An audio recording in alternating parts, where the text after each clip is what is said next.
The soup was yellow, thick and smelled like heaven. People lined up every day no matter the heat or the rain just to get a plate.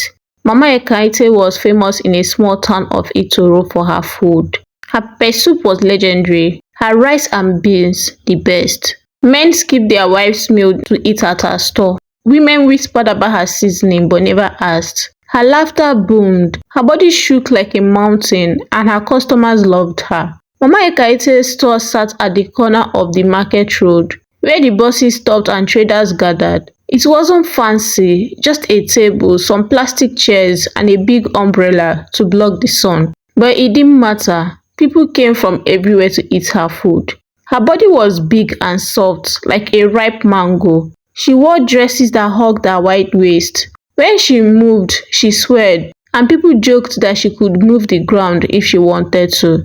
Ah, Mama Ekaete, give me the usual. A man said, licking his lips. Patience, my son, She said, scooping steamy soup into a bowl. She smiled, her gold teeth catching the light.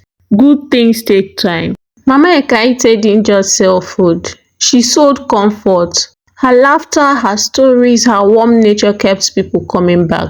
No one cared that her store was small or that her plastic chairs wobbled. What mattered was the food. It had a way of pulling people in, wrapping them in a warm, invisible hug. But behind the smiles and the bubbling pots, Mama Ekaete carried a secret that kept her awake at night, tossing and turning on her old mattress. Mama Ekaete wasn't always a food seller.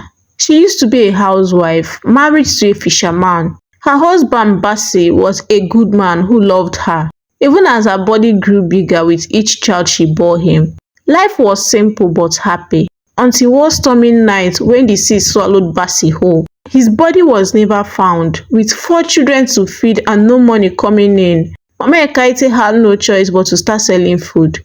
She began with a small table outside her house, making just enough just to buy the next day's ingredients. At first, her food was nothing special. Some days she barely made a profit. She watched other food sellers in the market. Their stores were always crowded, and wondered what their secret was. She tried different recipes, borrowed ideas, but nothing worked. One evening, an old friend visited her store. He was a herbalist from a neighboring village, a man known for his strange but effective remedies. Mama Ekaete. He said, "Your food is good, but you need something extra." Extra? She asked. Yes. He said, If you want your food to bring people, you must add a part of yourself. Use your water. Mama Ekaete thought about the herbalist's words for days. At first, she laughed it off. But the more she struggled to sell her food, the more desperate she became. One night, when the house was quiet and her children were asleep, she decided to try. She boiled water in her small kitchen, adding the usual spices and ingredients, but the soup tasted the same, plain. She tried spitting into the pot, but it made no difference. She pricked her finger and let a drop of blood fall into the broth, but the taste was still ordinary. Finally, she remembered the herbalist's words. Use your water. With shaking hands, she carried the pot outside. The moonlight bathed her small backyard in silver. She squatted beside the pot, her heart pounding. When she was done, she stirred the soup and took a small sip. The flavor was different. It was rich, bold, and unforgettable. The next day, Mama Ekaete sold out within hours. Customers praised her food like never before. By the end of the week, her store was the busiest on the market road. Mama Ekaete, what's your secret? A woman asked, wiping sweat from her brows after finishing a plate of pepper soup. Mama Ekaete laughed. It's love, my dear. I cook with love. But the truth weighed heavily on her. Every morning, before everyone arrived, she prepared her ritual. She told herself it wasn't wrong.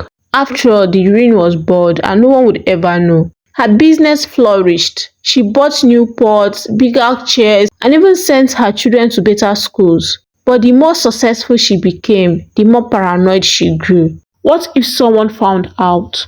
Timmy, the boy who lived next door, loved watching Mama Ekaete cook. He often sat on a low wall, swinging his legs and sniffing the delicious aromas coming from her store. One morning, Timmy woke up earlier than usual.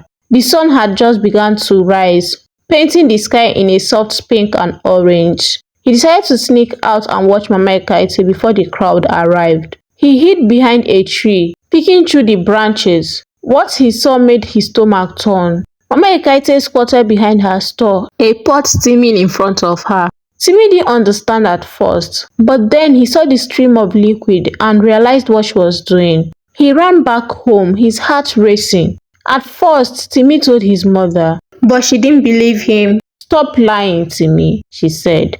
"Mama Ekaete is a good woman."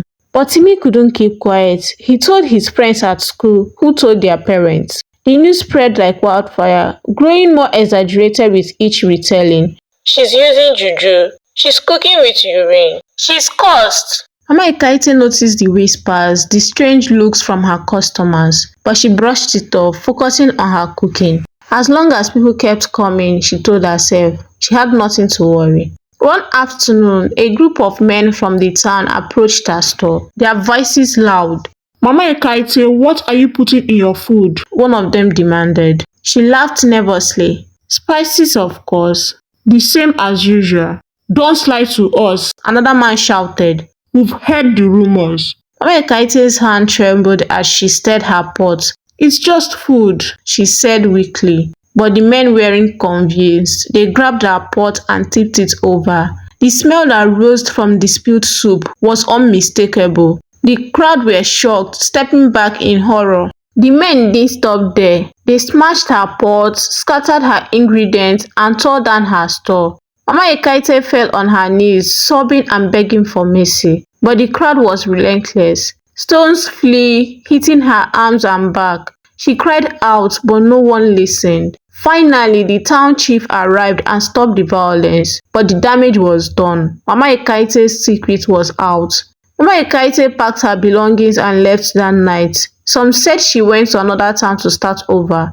Others claimed she drowned herself in the river out of shame. Her store remained empty, a ghostly reminder of her fall from grace. The town people told her story as a cautionary tale, warning others about the dangers of greed and deception. And although Mama Ekaete was gone, the memories of her food and her secret lingered in the air, haunting the streets of Itoro. Like my story, please subscribe for more. Thank you for watching.